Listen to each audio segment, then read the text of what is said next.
మనసే శివధనుసైనది తొలి చూపుల వశమైనది వలపు స్వయంవరమైనప్పుడు గెలువనిది ఏది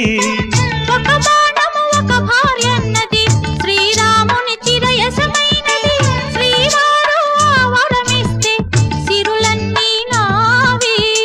తొలి చుక్కవు నీవే చుక్కానివి నీవే తుదిదాకా నీవే మరు జన్మకు నీవే